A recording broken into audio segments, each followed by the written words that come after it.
Hello and welcome to Lore Watch, a roundtable freeform discussion about lore and your favorite media. I'm your host, Joe Perez, one of several lore-focused folks from Blizzard Watch, and I've got my stupendous Bhaalspawn co-host with me, Matt Rossi. How you doing today? It's kind of an appropriate thing to have called me due to the characters I'm playing in the game, which we'll cover in a second, guys. We are going to be talking about Baldur's Gate today. Not just Baldur's Gate 3, which is all the rage these days, and for good reason, and we'll get into that in a little bit when we start talking about that game, but the legacy of Baldur's Gate in general, starting with the original game, its expansion, and then moving into Baldur's Gate 2. Because, let's be honest, despite the gap of time where, Baldur's Gate 1 came out in 1998, Baldur's Gate 2 came out in 2000, and now 23 years later, almost to the day, if they waited till September, it would have been exactly 23 years. We have Baldur's Gate 3. All of the stories are intertwined. And that might be a mild spoiler for you, but, well, if you didn't expect it and you're a fan of the Baldur's Gate series, don't know what to tell you. That said, there will be mild spoilers ahead for this. We're going to be talking about elements of Baldur's Gate 3 in the story, particularly in the first act, as I think that's where most of the people have spent the vast majority of their time, because there's a lot you can do there. But there is a lot that starts intertwining and weaving the story together and linking it with the other two previous installments, specifically in that Act 1, which is, for good reason. Now, if you happen to have questions or comments about this or anything else we talk about, be sure to send those into podcast@blizzardwatch.com. You can also hit us up on our Discord servers. We have a channel set aside for just Q and podcast questions. It's open to everybody. Then we have one set aside for Patreon subscribers as a way of saying an extra thanks for supporting us monetarily. This is actually something that not only Matt and I wanted to do, but we know several of you, our listeners, wanted us to cover as well, considering Matt and I are both tremendously withering D&D nerds at this point, because the time marches ever forward, but we're also really big fans of Baldur's Gate in general, so we're going to go ahead and talk about this today. So let's start with Baldur's Gate 1, which was probably the best received of the but not the first, far from the first D&D based video game that really was released. Probably had the widest spread of it as well. At its time, I would argue that Baldur's Gate 2 exceeded that. Oh, easily. Yeah, but for when it was released, I think Baldur's Gate 1 felt like a quantum leap. I know it did to me, because I had played other games. Like, I'd played Pool of Radiance. I'd played like a whole bunch of the Gold Box games. Those are the best before it was probably actually one of the Mistra games. Yeah, which were arcade games that were released in conjunction with Capcom.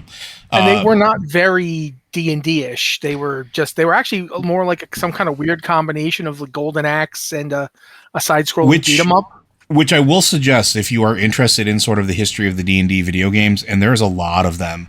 I want to say there's well over probably 2 to 3 dozen of them.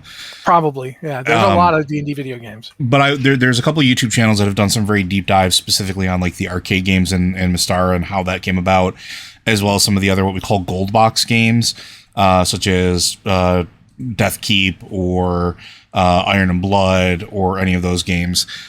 Champions of Krynn. There's a ton of games, but they were all different styles, right? So they were all generally first person or point and click style ish adventures until this releases, which converted it into a isometric adventure style game based heavily on the rules of D&D second edition. So Advanced Dungeons and Dragons second ed, which was not what the other games were doing at this point. That's true. But the game opens up with probably one of the most iconic open, yeah. We want to talk about that a little bit? Go ahead, Matt. Yeah, basically, I don't know if this is actually the opening of the game or if it's just the first ad for it. I have a hard time remembering for sure, but basically the thing I remember is there's a person backing up on their hands and knees, basically, but backing away, saying, no, and then this looming, really dangerous-looking figure is, like, mostly in shadow, like, comes over them and, like, grabs them and lifts them up off the ground, and they're, like, saying, what do you want, please? And he goes, nothing, not a very lot, just your life, and kills him. And it's sort of like sets up the main antagonist because that's Saravok, who's the villain of the piece. And it's really cool and atmospheric, but doesn't actually tell you much about the game. That comes when one of the would become iconic for the game. They have these long, like, it looks like an illustrated manuscript page with a lot of text scroll behind it. And they would continue this from BG to BG2 to other games in the, like, you know, the Infinity Engine series, like the Icewind Dale's game. And they used it a lot too. Planescape as well. Torment, yeah, but Planescape Torment is its own beast and one that deserves its own show. Absolutely, and we are going to talk about that at some point, I think. But yeah, that's the basic setup, and then you get the text scroll and voiceover narration. I forget who did the voiceover narration. I don't remember the actor, unfortunately, because he does an amazing job. Like he sounds like you're like, wow, okay, I'll listen to this man talk. As he basically says, you know, your character has been living in Candlekeep for the past 10, 15 years. You were adopted by a man named Gorion, who's kind of a wizard and kind of not. He's one of the... he's a hedge wizard. Yeah, he's one of the people who studies at this... at Candlekeep. Candlekeep is like a huge, I want to say monastery of learning, because I don't know what else to call it. It is a reverend library is really the best way to put it, I think. Yeah, and it's got all this, like, you know, it's like they almost worship knowledge here. It's not quite that, but sort of like that. And Gorion's been raising you and another person. I can't remember, Imoen, who's kind of like your, I would say almost adopted sister. She's not really your sister, except stuff later on, but we'll talk about that later. But you basically treat each other like siblings. You're like childhood friends. You've been raised together. You've always had kind of a rough side to you that you're trying to suppress as the game starts. And Gorion's like, you know, basically he's like, okay, you're old enough now. Stuff's going to go on. We got to get the heck out of here, sort of thing. And that's how you're introduced to your character. And you run around Candlekeep for like the typical intro section where you talk to a whole bunch of people and you do minor quests. Not, you know, the kind of stuff where it's like, you know, kill 10 rats type stuff as you get acclimated to the game. And the game is very good at teaching you little tiny pieces of Realm's lore through like books and through stuff Gorion says. You find out, for instance, that Gorion gets letters from a lot of people. And some of those people are pretty important. Like there's this guy named Elminster who sends him letters from time to time. And you're like, who's that? And he's like, don't worry about it. But if you know anything about the Forgotten Realms, Elminster is essentially the Merlin of the setting. He's like one of the biggest wizards in the world. I was going to say, one of the things that also really is present at the beginning is if you start reading all the books, which, let's be honest, if you're playing this game, you're a D&D enthusiast, very likely at the time, you're going to go and look for every single book. There is actually the introduction to what year this is taking place, which is 1368 DR, which is interesting because it happens to take place 10 years after the time of troubles, which is very, very important framing for everything that occurs here. Yeah, especially since stuff you'll find out about yourself later. Which I think want to let you go, Joe. Yeah, I just talked a lot. I want to talk about the time of troubles just a little bit. Go for it. So the time of troubles is this time where a great prophet prophesies that there'd be essentially huge turmoil, where the gods would be forced to walk in their mortal shells, or in this case avatars, until the tablets of fate from the over deity Ao, which is sort of like the Faerun's version of like the one god, basically are found and ascensions are happening. They can get back to becoming gods again, because Ao had gotten sort of tired of the gods' pettiness with each other. They were essentially... Well, there's a specific triggering moment, too. Go for it. What happened is there were three gods that had used to be mortals. Bane, Bhaal, and Merkel. Yes. And the three of them had gone to the underworld, basically in the very distant past, looking to ambush and kill the god of death, Yurgal, or Jurgal. I don't know if it's pronounced Jurgal or Yurgal. I always pronounce it Yurgal. I always pronounce it Yurgal, too, so you know what? We're going to go with it. Yeah, but Yurgal, he knew they were coming. And more importantly, they don't stand a chance against him in a fight, but he's interested because Jurgal has been the god of all death, every aspect of death, the watcher of the dead, the judge of the end of your life for eons. And he hates it. It is like the worst job. It is just a lot of people constantly being upset, and you're alone all the time, and none of the other gods want to hang out with you. And it's a suck job. So he's like, I don't want to do this anymore. So here's my portfolio, divvy it up. And Merkel, being the fast and the draw, goes, I got death. And Bhaal, who is like kind of psychotic, is like, that's fine. I got murder. And Bane, I believe Bane gets strife or something. I can never remember what Bane's portfolio is, other than I do bad stuff all the time. He's essentially Diablo. He's terror and hate. Yeah. Terror, oppression, hate. He's the Diablo of Faerun. Yeah. So Bane gets that lot. And the three of them basically now, they're all three of them gods. They all kind of like, every so often they're eyeing each other, but they're like, before we fight each other, why don't we get rid of everybody else? Like, we know we can work together. We successfully achieved this thing, even though Jurgle basically gave it up. We still got it. We did this. Let's stick together and see what we can do. But after a long time, they have not had a lot of success. So they decide, you know what? We want to be more powerful. I heard that the Overgod has himself some tablets of fate. Mm-hmm. Let's go steal those. And it's when they do that AO, the Overgod, is like, all right, I've wanted to do this forever. You just finally stepped on my last nerve. And that's how this all starts. And this way, all of the gods they're forced out of their realms, the astral plane, or their pockets of reality, and are forced back to Faerun to walk as their mortal selves. Now, the reason this is important is because, well, when they're in their mortal form, gods can die. It's a lot easier to kill a god when they're forced to walk the plane and aren't really necessarily fully powered up. And so a lot of them did die. I can go through the list real quick because I think yeah. So you have Mystra, who at this point was a mortal, which is relevant to Baldur's Gate 3, and we'll get to that in a little bit. Was one of the most powerful gods, was in turn destroyed when she attempted to bypass Helm and the Celestial Stairway. Basically, she was yeeted off into oblivion. Bane, god of tyranny, strife, and hatred, member of the Dead 3, or the Murderous 3, was slain by a demigod. Then Torm was the patron deity of paladins, was killed by Bane at the same time. With his dying breath. Bhaal, the god of murder, was slain by a mortal, Cyric, with the sword God's Bane, which will also be important later. Tiamat was slain. Gileam was slain. Heron was slain. Ibrid, basically, a good chunk of the pantheon was killed or destroyed. And the thing is, prophets kind of saw this coming, and so did Bane. So did Bhaal. Excuse me. Bhaal. Because Bhaal, while even being a psychotic, murderous person, understood that there were things outside of his control that he has to contend with, and his death being one of them. Yeah, think about it this way.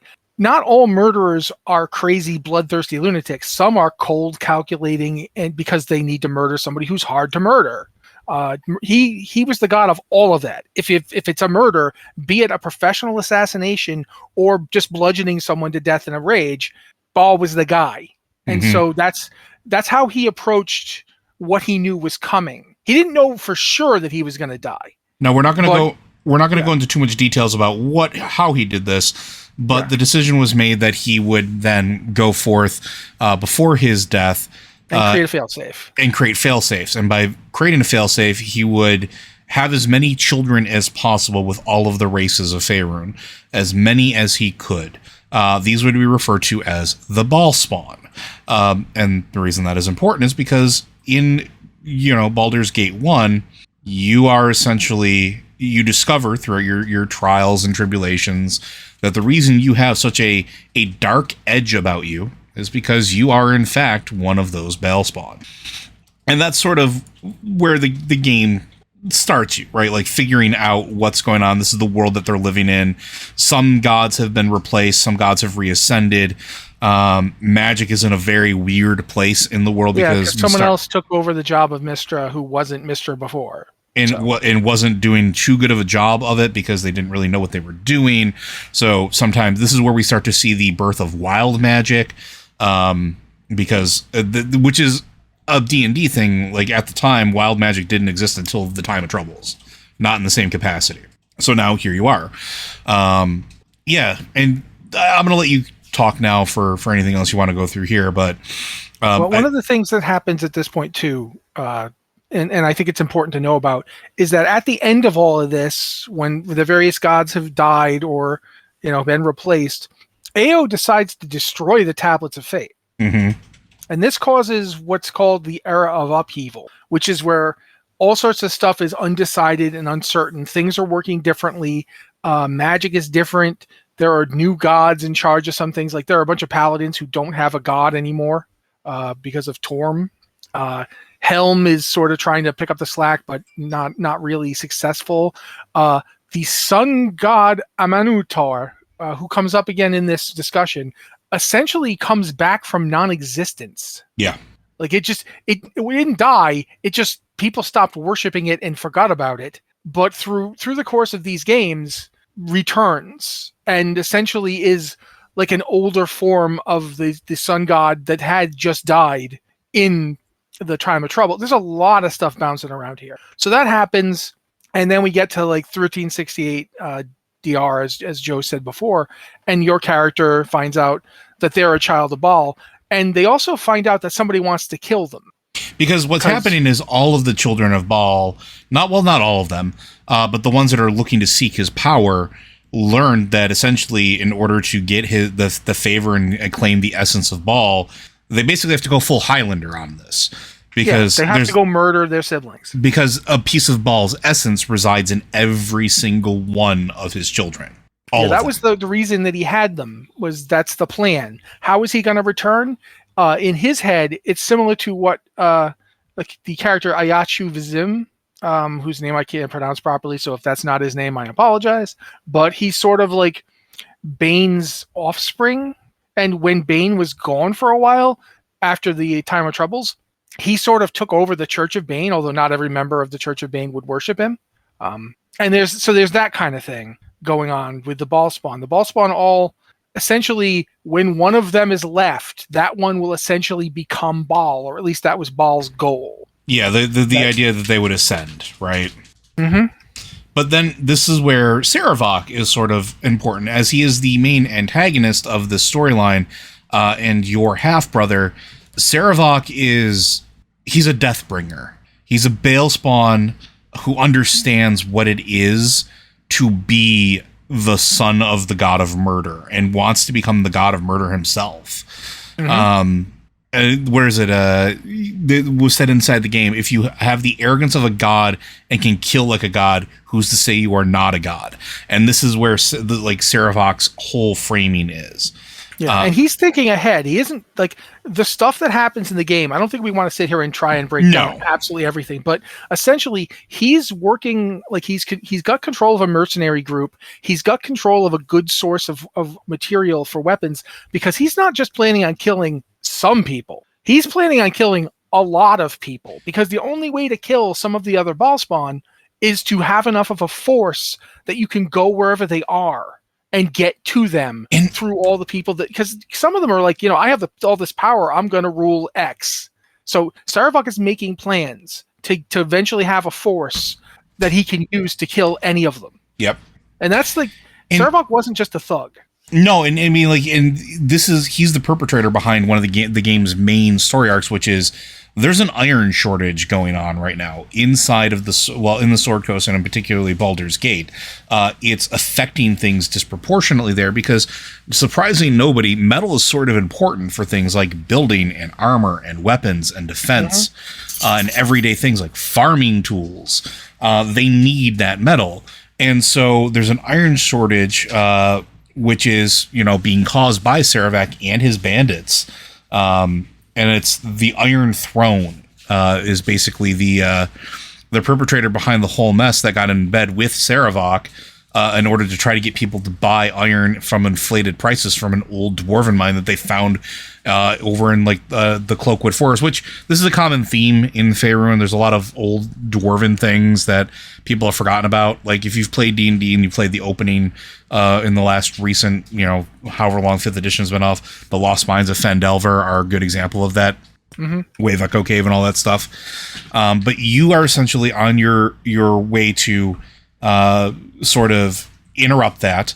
Then you find out that Sarevok is trying to take over the Iron Throne and then start a war between Baldur's Gate and the city of Am that will cause the death of thousands, which will then let him ascend. So, like, he's playing the long game. Like, it's not just murder for the sake of murder. Yeah, we should also mention that the reason you're even involved in all this is because he sent people to kill you. Because you need to die. Yeah, he found out about you, thought, well, A, I need to kill as many Bhaalspawn as possible. And B, I definitely don't want a rival this close to me. Mm-hmm. This is too close. I don't want that. He's still young and hasn't really learned how to be, what I've become. So, yeah, I'll just have him killed. It doesn't work because Gorion turns out to be way more badass than anyone thought he was and more or less takes out the attackers with your help. But in the process, he's injured and has his dying, Uncle Ben speech to the character. I'm gonna just call him the character for now. There's a canonical version of it, but for people playing the game, it was just the character you were playing. Your character was the Bhaalspawn of question. He then sends you to meet friends of his who are in the Harpers, and they join your party. Jaheira, I can't remember Jaheira's husband's name, but he's in the first game. Khalid. Khalid, thank you. Jaheira and Khalid. Took me a minute, sorry. Harpers. Yeah, Khalid's pretty forgettable. Part of the Harpers, secret organization of good doers that try to do things in they're the answer to the Thieves Guild. Yeah, think of them as like they're kind of like a Thieves Guild if the Thieves Guild doesn't want to do bad things, and they're also like they oppose groups like the Zentarim, who are like an evil group of slavers who have a lot of, at the time, Bane Knight priests in charge, and later it would be Cyric priests. There's just a lot going on. You get them in your group, and then you start meeting other people. I don't remember. Minsk wasn't a Harper. He just joins up, right? He joined up and became real good friends with Jaheira. So, like, he was friends with Jaheira and Khalid. But he was not actually a Harper. He was just a ranger. Yeah, he was just, there. Minsk, however, is one of the best characters in the game, just so you know. But, yeah, there's Minsk and Boo. Of course. Is a miniature space hamster. Miniature giant space hamster. Yeah, miniature giant space hamster. So he looks like a normal hamster, but he's a giant space hamster. He's just smaller because he's a miniature one. Hope that helped. But with that assortment of yourself, Imoen, and your friends, you head off to like find this person who killed Gorion, because now it's personal, because he made the classic villain mistake of not killing you, but killing someone you care about. Which is just always like, you should basically send you guys, look, if you can't kill this guy, don't kill anyone. This guy or no one. If you kill this guy, then kill everybody. That's fine. But if you don't kill this guy, please don't kill anyone they care about. Mm-hmm. Please. But that's what happens. Gorion's dead, and you're on a quest for answers and vengeance, because at this point, you don't know why Sarevok wants you dead. You don't know that he's a Bhaalspawn too. You don't know that it's important. You're not, this whole thing is just you got no idea what's going on. And you go through basically the Iron Throne. You find out that they're part of a conspiracy to deliver the city of Baldur's Gate to Sarevok. You go to Baldur's Gate. You start helping out around there. You discover all this stuff. And eventually there's confrontation time with your evil brother who's trying to channel the power of a god. And as you might expect... You win. Yeah, you win. You kill him. But you don't even get a day to be happy with that. You're literally at the party for, yay, we did it, we beat Sarevok, and the next day you find yourself in a prison in the middle of nowhere. Kinda. So the second game actually advances the timeline quite a bit. By a year.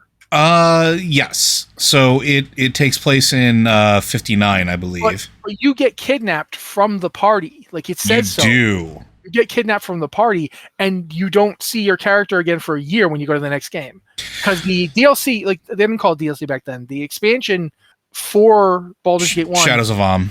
Yeah, no. Oh, sorry, Sword Coast. Sword Coast. The Sword Coast, Tales of the Sword Coast isn't necessarily part of the story. Like, I mean, it's got a castle that you go to and you fight a bunch of monsters and you get treasure and stuff. And a pirate island. Don't forget the pirate island. But it's not necessarily in line of the story. Like, the story doesn't assume you did it. It was a side quest. So it was one of those things where while the Tales of the Sword Coast added another, at this time, 20 to 30 hours of gameplay, the story wasn't relevant for the progression. Whatever it did was not relevant to the progression of the story. It just made you more powerful, let you level up. It increased your experience point cap and let you get better spells and better weapons. Yeah, but that was, which was great, but it means that for the purposes of the story advancement, Baldur's Gate 2 literally starts a year after Baldur's Gate 1, and the opening of Baldur's Gate 2 basically just says, here's what happened that year. Yeah, and so what you wind up finding is that when the game opens in Baldur's Gate 2, we're just going to transition here, you're in a cage, you're being experimented on by a wizard who is aware of who you are. They understand that you are actually a god spawn, that you have untapped power. Basically, there's an attack by the Shadow Thieves. The wizard goes and disappears to fight them, and Imoen, your sister, or half-sister, whatever you want to call her, your adopted sister, appears from a side room. It turns out she's been trying to find you. And then also you get the opportunity to free Jaheira and Minsk, who are being held in cells close by. You can choose to leave them behind, but that would be really dumb and not canonical. So for one thing, you really need the help to get out of there. It is a rough way because you do not have any of your weapons. You are not well rested. You don't have full, et cetera, et cetera. You basically escape the complex. You emerge in the city of Athkatla. Yeah. Yeah.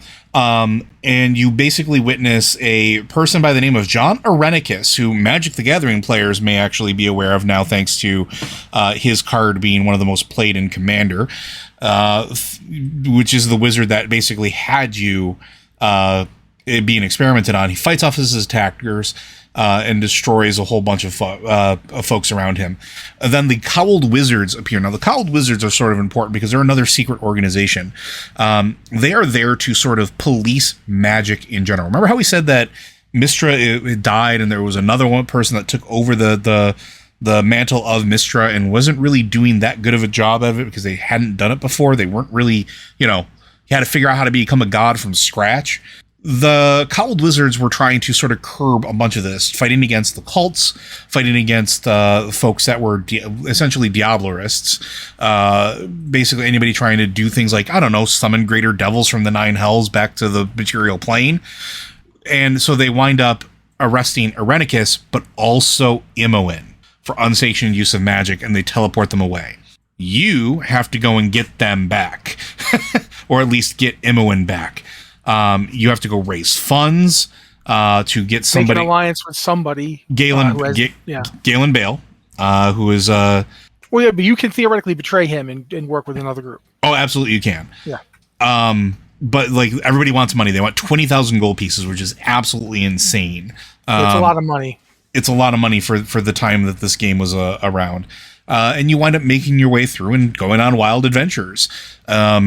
There are some key things here, and I'm going to let Matt talk for a little while, but there are some really cool story moments that tie this in with the greater elements of Forgotten Realms in general, as well as sort of tying in the Underdark and the world that lives beneath Faerun, because we don't really see it in Baldur's Gate 1, but Baldur's Gate 2, it is a key component.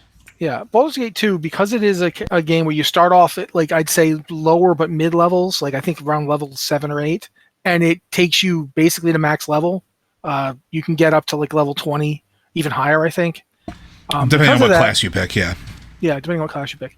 Because of that, there's a lot of stuff that happens in it. I'm going to try really hard to get all of it. I know I'll forget some stuff, and Joe's going to have to jump in, but I'll do the best I can. Irenicus takes Imoen. He tells them that, you will take the girl as well, and the Cowled Wizards grab both of them. That's Irenicus's plan. He wants them to grab Imoen because he knows you will come for Imoen. But also because he knows Imoen's secret that even she doesn't know. Apparently, Gorion had a magic belt that he gave her. Mm-hmm. And that belt has suppressed her innate power. I guess he didn't have two of them, so he had to pick somebody to give it to, and he gave it to Imoen. As a result, Imoen has no idea what Irenicus knows, that she is also a Bhaalspawn. Yep. And he is going to be experimenting on her. He literally, as soon as they get to the Cowled Wizard prison, he just steps out of his cell, starts slaughtering Cowled Wizards, and takes the place over. It doesn't take him 5 minutes. And he's voiced by David Warner, by the way. So David Warner, you may know from Time Bandits. You may know from his turn as the guy torturing Picard in the Star Trek episodes where he made Picard, Picard kept screaming there were 4 lights, but he missed to Troy later. Actually, I could see 5. I just didn't want to admit it. That guy, amazing actor, and his vocal performance gives Irenicus so much gravitas. Not that Saravak didn't have gravitas. Saravak was a very growly, I'm evil. He was very generic guy. for the 90s. Like you would like turn on a 90s cartoon show and sort of expect that's what the villain would sound like. No, he was good at it. I mean, very good. Well, yeah, absolutely. But it was a very much more basic. Irenicus is much more complex. Irenicus has feelings of remorse. He's doing these things not because he wants to, but because he feels he must.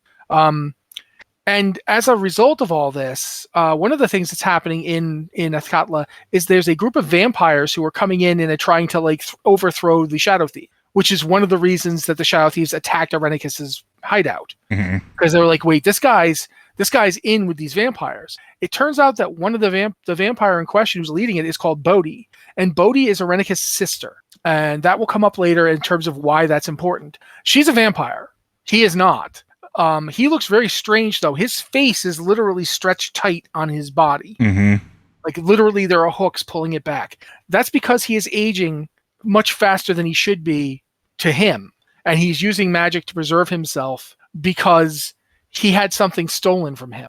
And that comes up. We'll get into it. But you finally do like a whole bunch of stuff. I remember I had to go out and like cleanse a temple and fight a big shadow dragon to make the money. While you're at that temple, you find out it's the temple of a Minotaur, the sun god I mentioned earlier. And you sort of are responsible for him kind of coming back. Yeah, you sort of unlock the seal of like that was preventing him from reforming. I'm oversimplifying it. Yeah, there's basically like a nearby town, and they provide you with some help when you go in, and you free the place, and you have a little paladin with you named Mazzy, and she like kind of becomes a Minotaur's paladin, sorta. However it works. Now a Minotaur's like existence people are aware of it again. They know that this god exists in a time where they've lost so many gods. It's sort of like people were like eager to worship one who is about light and life and the return of life. So that's one of the things you do as you're doing all this. You go back to Azkatla. You either stick to your agreement with the Shadow Thieves, or you betray them to the vampires led by Bodhi, which is a mistake because, as I said, Bodhi is working for Irenicus, her brother. And also, Galen, while being a thief, will hold true to the deal.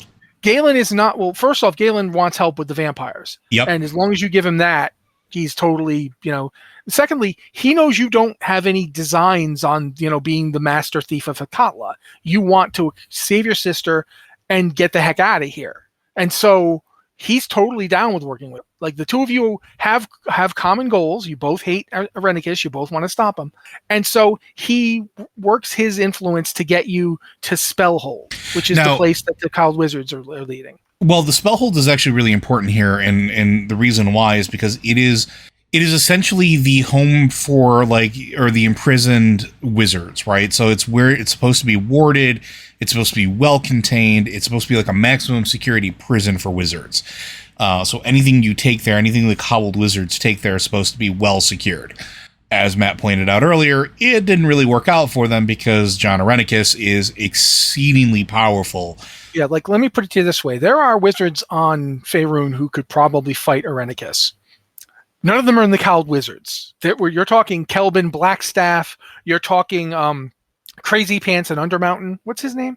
Oh, I can't remember his name off the top of my head. You know what I'm talking. Halaster the Mad. Yes. Halaster the Mad, Kelvin Blackstaff, or Elminster at this time, or the Symbol.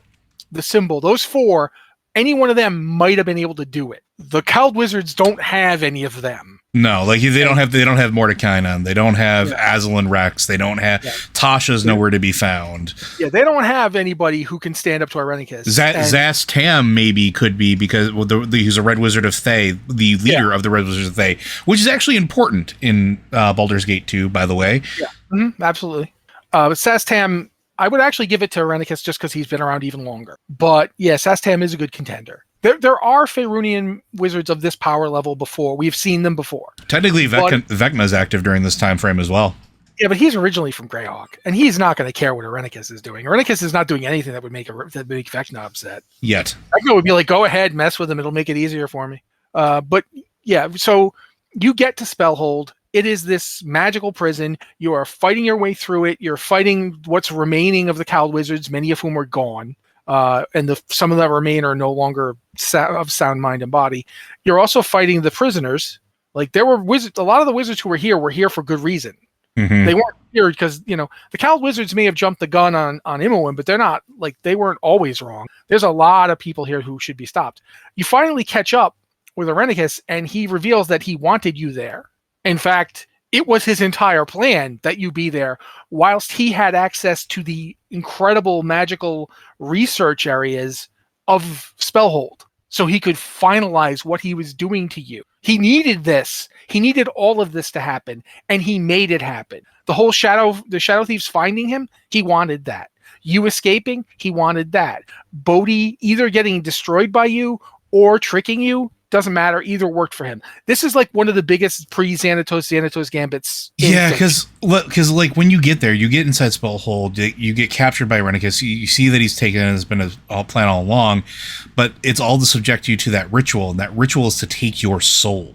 Mm-hmm. Right, and you find out that Imoen, who now you find out during this whole process is a child of Bhaal as well, has already undergone the ritual, and her soul has gone to Bodhi, Irenicus' sister. Which then, it leads to a chase of Bodhi, where they disappear. I forgot what the name of the maze was, but there's this huge maze beneath Spellhold, which is essentially like this, like almost like a part of the Underdark, but not quite. I forgot what the upper part of the Underdark is called. And she wants to hunt them. She wants to hunt the party. And now, when you get there and you finally face her, she taunts you with that her brother might still yet be foiled. But here's the interesting thing. You're doing this and you don't have a soul. Your soul is gone. And what winds up happening is you lose control and transform into a creature called the Slayer. Now, keep in mind, this game was released in 2000. It is very much the heavy metal of the 80s and 90s influence here because D&D. But the Slayer is one of the avatar forms of Bhaal. Body quickly retreats, winds up going to tell her brother, and then you wind up turning back into your normal self. And then soon, with the aid of some of Spellhold's inmates, you battle him and force him to retreat. And then you basically go back and try to get through the surface of the world through the Underdark. And then it leads to an elven city of, I can never pronounce his name, so I'm going to let Matt give it a shot if he wants to. Oh, no, don't even try. Soldenaselar. Yeah, Soldenaselar. I don't know, man. Dude, that's mean. Trying to get people to pronounce Elven in favor of God. That's like, you have any idea how many arguments I saw about Myth Dranor? Yep. And that's just Myth Dranor. How hard can that be? Apparently very hard. But this is a treetop-ish. The way that it's on the map, I remember it looked like it was like stones being born aloft into trees, where like the elves basically live in sort of harmony with nature. But when you get there, you find out, well, the elves are sort of like SOL. They can't really get back into the city because Irenicus has magically hidden it from them. So then you have to go and get a something called, I think it's the Rin Lanthorn that Body has, which is a magical artifact that, will show the way. You have to kill Body. You restore Imogen's soul. And then the Lanthorn lights the way, literally guides you back to the city so that you can go and try to confront Irenicus and his minions. Yep. And it's built upon the Tree of Life, which I think is really interesting because in original D&D, first edition and second edition, elves of all flavors sort of have this really strong connection to the world and to nature. It's just kind of naturally how they are. Even if they're like arcane wielders, even those of the Underdark, they sort of have like this way of interacting with the world that none of the other races don't at this time. So here you find that the Tree of Life, where I believe the palace is built on top of, John Irenicus is actually draining the power from the tree, which will cause the Elven City to destroy itself, and this is sort of your last stand. And do we need to talk about Elysium here? go for it. Basically, we find out through this process what exactly happened, in that both Irenicus and Bodhi were elves, but they decided to try to tap the power of the Tree of Life directly instead of accepting the gifts it gives just by being there. He wanted to access its power directly. And at the time, he was like court wizard and a lover of Elysium's. And when she found out what he was doing, she had him arrested, and both of them, and brought before her, where he's like, no, this would make us stronger. This will make elves the leading race of Faerun. You don't understand what you're doing. And she was like, I understand exactly what I'm doing. It's you who doesn't understand. You would kill us to save us, that we wouldn't be elves anymore. And so, since that's what you want so badly, she had their elven essence ripped out of them. Mm-hmm. And banished them to the world as mortal beings. You can't say humans because they weren't human. Oh, they did lose their ears. Elves either. What? They did lose their pointed ears. Yeah, they did lose their ears, but still, you can't really call them human. But they weren't anything anymore. This is why Irenicus has a title, and it's and again, anybody who plays Magic would probably have seen this on the card, but this is where it comes from. He's referred to as the Shattered One. Yeah. And that's why, because of his elven essence being ripped from him, the fact that he leans towards necromancy and profane arts, like to try to get back what he lost. Yeah, Bodhi decides to go with vampirism just so she'll live longer, but Irenicus is not willing to do that. Vampirism isn't the answer in his opinion, but when he finds out about the Bhaalspawn and the souls, he figures that'll do it. Like they take the souls out of 2 of these Bhaalspawn. We'll use those to power us to get to replace what we've lost, and then we'll go back and we'll make them see how right I am, even if I have to destroy them to do it. Like he's still like twisted up in love in Elysium. Yes, but it's all curdled in his head because he's not really an elf anymore. He doesn't really understand what he's lost. He even says so. He told you, I don't even know what I've lost. Do you understand what it's like to have lost something and don't even know what it is? So yeah, as Joe said, final fight, you should go, Joe. Yeah, so with the final fight, you basically confront him inside of I believe it's the main throne room of the palace. It's been a while. I haven't played it in forever, so I apologize. But you do manage to defeat him, as heroes are oft to do. But there's a problem. Now, while you defeated Bodhi and got Imoen's soul back, Irenicus still has your soul. So as you are seeing him dragged into hell itself, the rest of the party and the player are dragged along also. You see, I believe we leave Minsk is turning to stone at this point. Jaheira, I forgot what her fate was. Imoen are, I think she's also brought in there. It ends supposedly with after doing that and after getting basically dragged to hell, that the elves bring them back to life and honor them, but it's questioned whether or not that actually happened. There was never a sequel or a follow-up and expansion for Shadows of Am. Yeah, there was. Was there? Throne of Bhaal. Oh, that's right. Go ahead. After all this happens, and you're hanging out in Suldilisa, whatever. Yeah, you're in Elf Town, and Elysium is like, I really appreciate all you did. That was great. Please get the hell out. That's right. I'm sorry. I forgot. The reason I forgot about this is because by the time I went back and replayed they were all part of the same thing again. Yeah. Yeah. Sorry. So she tells you that, and you're like, well, thanks for nothing, I guess. She said, no. Look, here's a whole lot of money. Here's a bunch of magical stuff. I really do appreciate it, but every elf in town is really done with this. And I've been keeping them off your back for the past, I guess it was like a week or two, but I can't anymore. I'm spending all the political capital I have. And not only that, but the debt's been repaid. We've dragged you out of hell. Yeah. So please leave. Please accept my thanks again, because I mean it. I'm not a jerk, but I simply have no choice.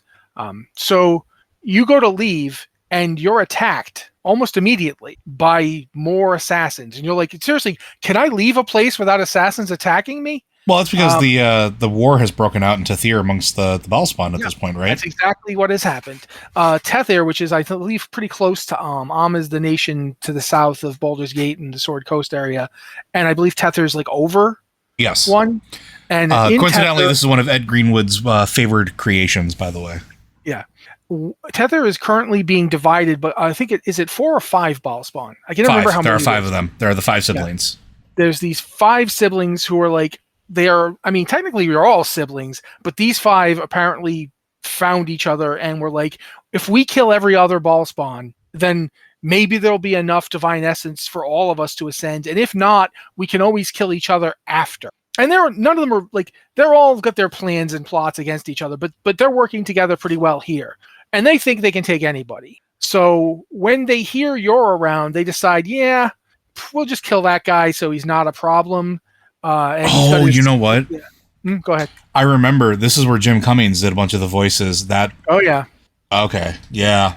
Sorry. Please. So I'm just skipping a lot at what happens, but you head over there and you make friends with this woman who claims to be like a Melisande.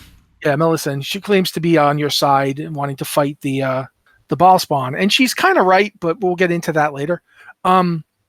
You do defeat them all. Like you fight them all and eventually defeat them all, and you end up like in Bhaal's realm. I want to say hell. It's kind of actually hard to tell where Bhaal's realm is. Bhaal's realm is sort of this in-between pocket dimension that isn't quite hell, because in D&D the hell is controlled by this does come into play later. But like hell is its own place. The 9 hells are their own thing, but there are dimensions that touch it. Yeah, and so you go there, and it turns out that Melisande has been using you, because of course Melisande has been using you, and she's going to she used to work directly for Bhaal. In fact, she was one of the women who he had a child with, but she never wanted that child. Like as soon as Bhaal was out of the picture, so was that child. She just wanted power. She thought, why should I let some child become the new god of murder when I can do it? And so, as his former cleric, obviously when he died, he wasn't granting spells anymore. She's intimately familiar with the power that he has. Well, there's an extra set to that. So she's Melisande the Blackhearted, who was Bhaal's high priestess, whom he put in charge of resurrecting him. Mm-hmm. And she has decided, I ain't doing that. Instead, I'm going to take his place. Yep.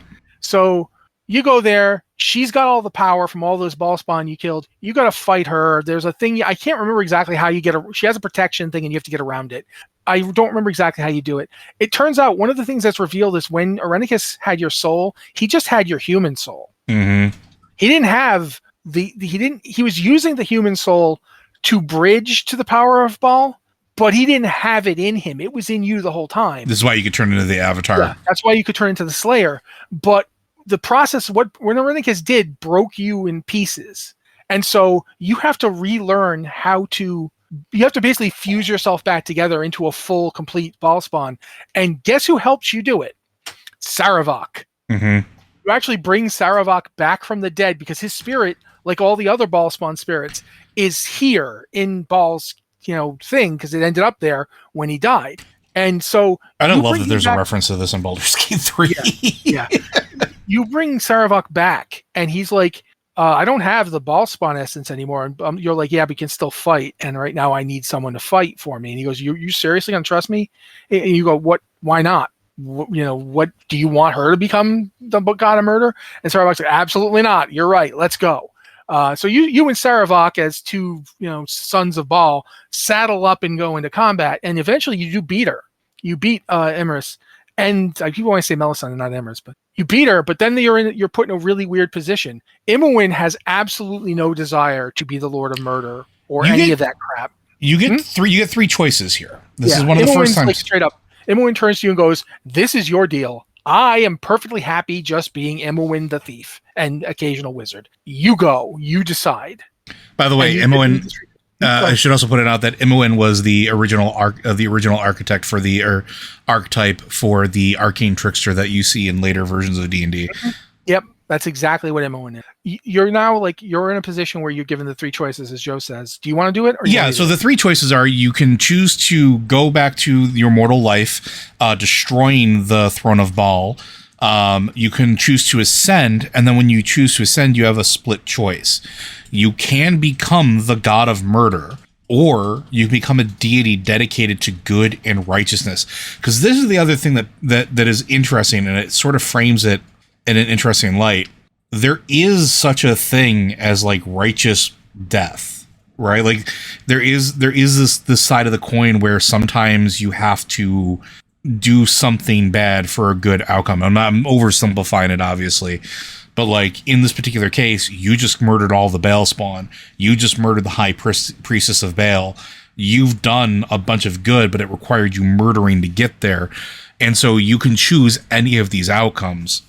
And I don't want to ruin too much in Baldur's Gate 3, but one of these three is a canonical ending for your character. Yeah, I think we can actually spoil the canonical ending because it's part of multiple things.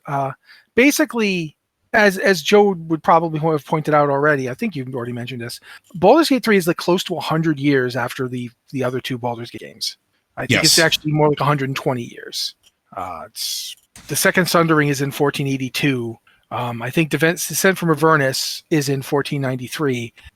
Descent in Avernus is very important to Baldur's Gate 3 as well, and we will be talking about that. But there's a adventure called Murder. Baldur's Gate 3 is in 1492, by the way. Yeah, 14. I thought it was 1493. 1492. No, it's not. It's 1494. Because of Descent into Avernus is 1493. I just looked it up. I'm looking at it right now. Interesting. So our two sources are in conflict. Ooh, Larian, you gotta sure up your timeline there, friends. It might be, whoever who wrote this timeline. All right, so somewhere in between 82 and 84. At some point, 92, 94. 494, 1494, 1492, whatever.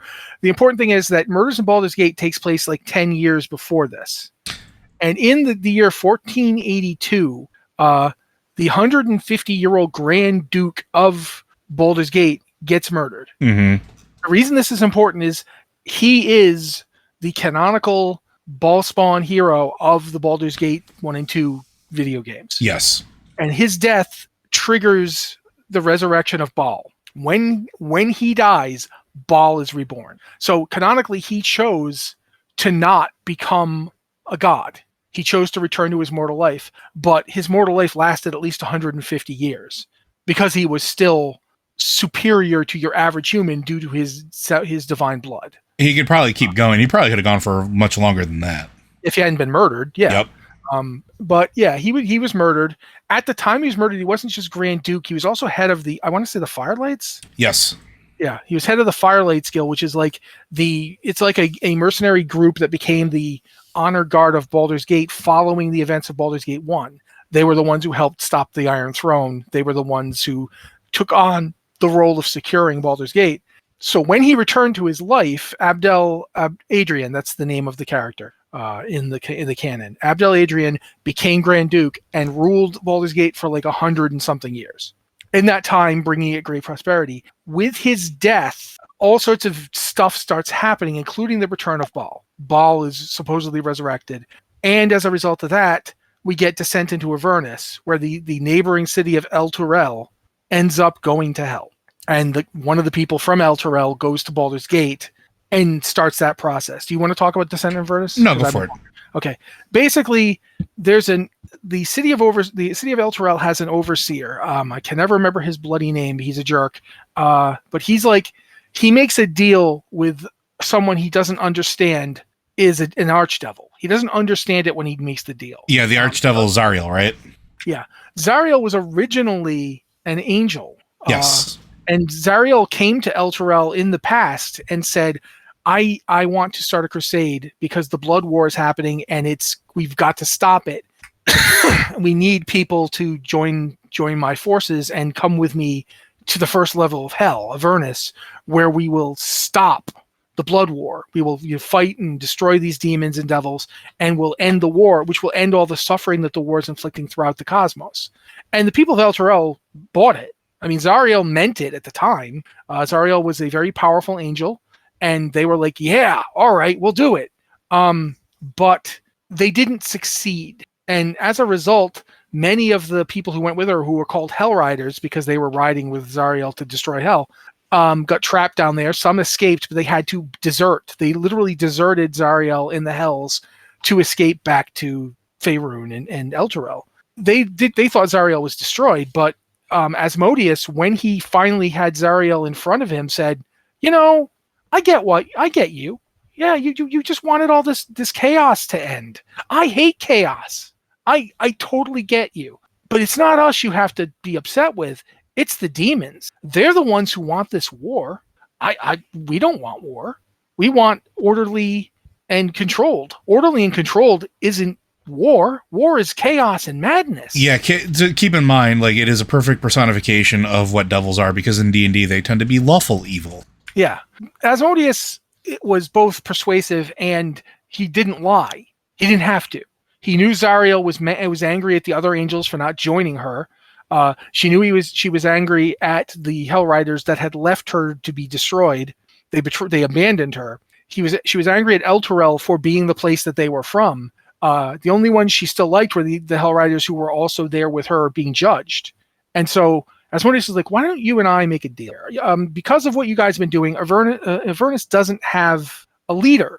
And you want to fight the demons, and Avernus is the place the demons come because it's the first layer.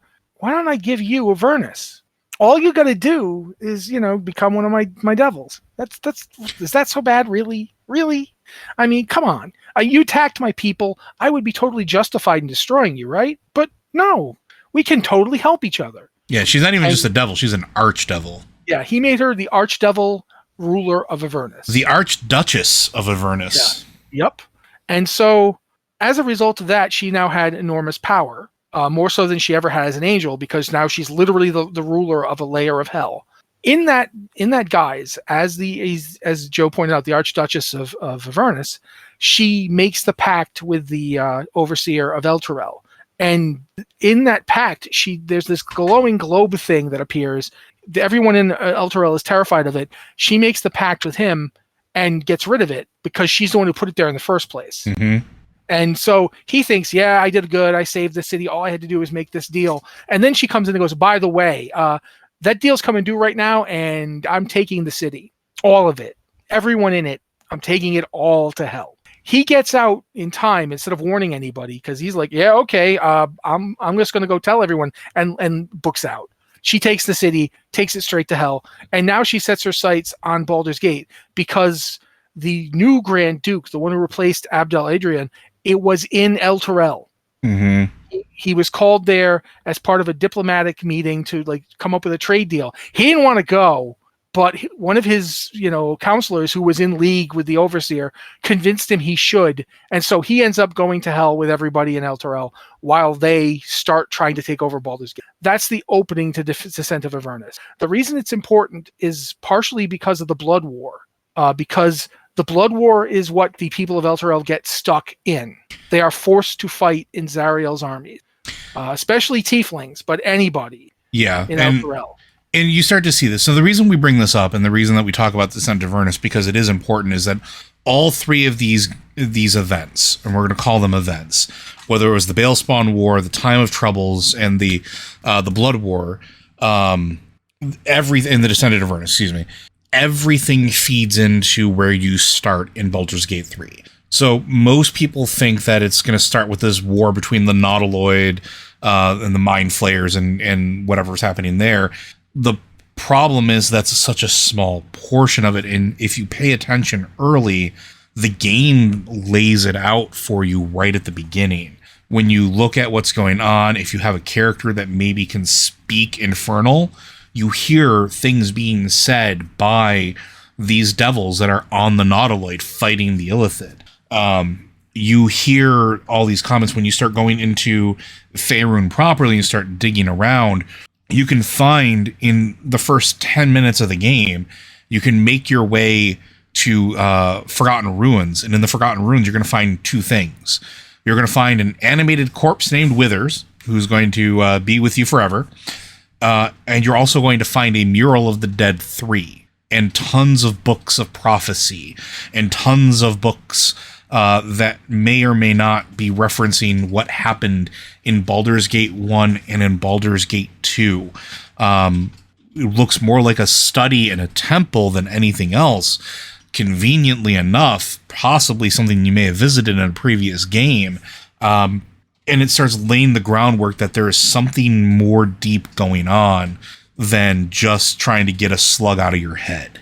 And that's one of the reasons I think at least people like us are really invested into Baldur's Gate 3. Talking about the descent into Avernus and the war with the tieflings, you meet people that were dragged through that war, that were experimented on, that were molded by that were conscripted into this against their wills. And even like you can even play as one. Yes. Like if you choose to play as Karlach, you can basically, you are a veteran of the Blood War who had absolutely no desire to be in it, and even had your heart taken out and replaced with an infernal engine instead. So instead of having a beating heart, you've got this flaming devil sphere in your chest that Zariel herself had put in there. And that's even if you don't play Karlach, you can still have Karlach in your party. So everything I just told you is like starter information on Karlach. You will know this information before you even meet her, because it's one of the characters you can pick. You can click on a little box and it will give you like a nice acted out lore dump, which by the way is fantastic. If you're going to have a game that has, you can pick multiple characters or create your own custom one, having a thing that will just have the characters sit there and tell you who they are is brilliant. I think that's one of the best things about the character creator. Characters I've created, I don't know who Joe's playing. In fact, I'm going to try and get him to tell you after. But the ones I'm playing right now is I'm playing Karlach, I'm playing the Dark Urge 4 times, and I'm playing oh bloody heck, Will. Should we mention the Dark Urge a little bit? Yes, but you should, because first off, I want to hear you do it. And secondly, because the Dark Urge feeds right into everything we were just talking about, including everything Joe just said about this game, how this game continues all that previous stuff. So yeah, go. So the character that has the Dark Urge background or the origin story, it's a multifaceted and very dark past. It's a murderous past shrouded in blood, violence, and gore. Unlike the other predetermined ones, this has basically 2 ways you can go with it. There's evil, and then there's disturbingly gross evil that maybe Sam Raimi wouldn't even put on a screen. There's a lot of death, some of which involves the Dark Urge willing to kill companions. And it's also locked to a specific background called the Haunted One, which is absolutely phenomenal. The best way I can put it, it's the Haunted One. I'm just going to read it. A wicked moment, person or thing that cannot be slain by sword or spell, haunts your mind and flickers in your peripheral vision. You carry it whether your adventure takes you or perhaps it carries you. Sounds like something we may have experienced in Baldur's Gate 1 or 2, yeah? It's come to find out, and again, mild spoilers, is the Dark Urge, with its sinister look, sadistic theme, and all the options that are on there, you are a Bhaalspawn. The Dark Urge is a Bhaalspawn, confirming that Bhaalspawn still exists in this world. Or that the death of the character from Baldur's Gate 1 and Baldur's Gate 2, his death or their death, wasn't necessarily the end of the Bhaalspawn. You weren't the last, because, well, here's living proof. Yeah. And it's also, I mean, I think anybody who had played those games was was pretty sure that that's what the Dark Urge was, just because of what it is. I don't think I've been playing it particularly evil. I actually think I've been playing it kind of good. But even if you try playing it good, you will do some evil things. There are certain things where you can't. There's also a character, I think it's called the Butler, that shows up. Yeah, the Butler. Oh god, that thing. Slaradas Fel, it pops up when you're about to go to sleep, very much in this way that some of the characters and NPCs do that you interact with in the world. There are several that will do this. That he's been waiting for you to come back, and even though you can't remember anything, it begins the Dark Urge adventure proper, which is his own storyline. Because one of the things that Baldur's Gate does is all of the origins, all of the characters, all of the choices have a unique storyline that sort of flows through with them. And this is where yours begins in proper. And the Butler is a rather interesting looking fellow. Not really sure how I can describe it, aside from if you take a person from the game We Happy Few, combine it with a nice healthy smattering of decayed everything, and then interbreed it with the Crypt Keeper, then you get the Butler. I think that's pretty good. It's not totally inaccurate. Kind of one of those things where I feel like when Joe said that the Dark Urge can be like gory to the point where Sam Raimi wouldn't do it, let's put it this way. If Sam Raimi was doing it, the Butler would definitely be a character in his version. Definitely creepy and weird. Now, the other thing that I think is interesting is the Dark Urge also opens up some very Bale-esque moments and interactions. And again, mild spoilers here. When you encounter Gale inside of the portal, instead of pulling him off, you can actually chop off his arm, and then Gale's gone. Bye. Yep. No more Gale. If that option is not clear, like it doesn't say when you take that option, it doesn't say do the thing to Gale's arm. It just says like, you fantasize about, and then you start really fantasizing about it, and you rip his arm off. And everybody else is like, what did you do that for? And you're like, I just thought I was, oh, wow. Sorry. So it's right up there. There's an option where you are in the Druid Grove and you can torture the bird that's being cured. Minthara, who is a drow assassin cleric. Mm-hmm. I don't remember what she is. I mean, I think she's a cleric, but she does do a lot of assassin. Yeah, which is she's a druid or a cleric of Lolth, so that makes sense. But if you follow the path that lets you romance Minthara, you kill her after you sleep with her. Like it's immediate. Like it's pure on like praying mantis style. There's so many really dark and twisted things that this character does, and it is almost like this pure distillation of being a Bhaalspawn. Having this thing in your head the whole time, always there, this thing that just wants you to murder. That is what it wants. It wants you to murder because that's how you get stronger, and you have to keep getting stronger because you will be the spark that provides this. And it's really interesting because supposedly Bhaal is still around now. Bhaal is supposedly back. So why is there a Bhaalspawn unless Bhaal wanted one? That's the thing that keeps coming to my head. It's like, and the fact that you go into that deserted temple up front, that's right near the crashed Nautiloid, that's a temple to Jurgle. Mm-hmm. Which means it's a temple to a god who hasn't been a god for thousands of years. Although, yes, he's still a god. He's just not a god of anything anymore. Like, because Kelemvor, who replaced, he placed Merkel? Who did Kelemvor replace? I think he replaced, no, it is Merkel. Yeah. Kelemvor, who's now kind of like the judge of the dead, who's sort of like, that's sort of what Jurgle mostly did, has Jurgle as his assistant now. But if Merkel and Bhaal and Bhaal are back, because supposedly Allfather Eao recreated the Tablets of Faith and caused the Second Sundering. Who is currently God of the Dead is sort of a mystery. But Kelemvor gets mentioned in Baldur's Gate 3. So one assumes Kelemvor is still there doing what he was doing before. There's a lot we could go into, but like... Oh, yeah. I honestly think we're going to have to come back to this. We have to. After we play more, because I'm only about 13% of the way through the game. I mean, I've clocked about 25 hours so far, and of the current playthrough. But like the thing is, the game is everybody thought it was going to be its standalone because it was so far set in the future, but it's very clearly not. And one of the things that I encourage people to do is if you are playing the game, take your time in Act 1. There are some things that you do need to worry about time-wise. There are timed events and things like that change the world. But take your time and explore. You can get to so many places like the Underdark. You can get to the places in between. You can find thieves guilds. You can find so many things and so many tiebacks to the previous games. Explore the ruins, explore the wilderness. And if you are playing as the Dark Urge, you can explore that a little bit.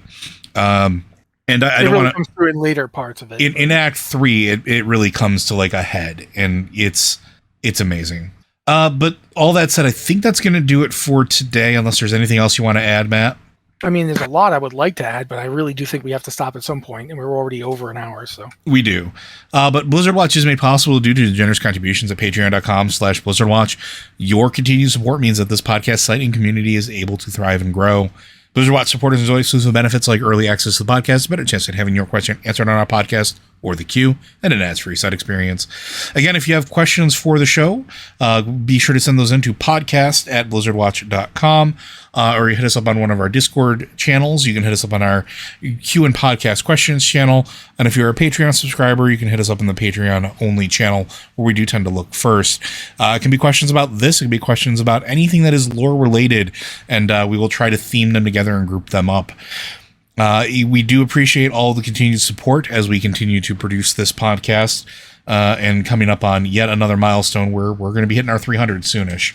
And if you want to support us and you can't support us monetarily, comment on our stuff, share our items, throw us a like on YouTube.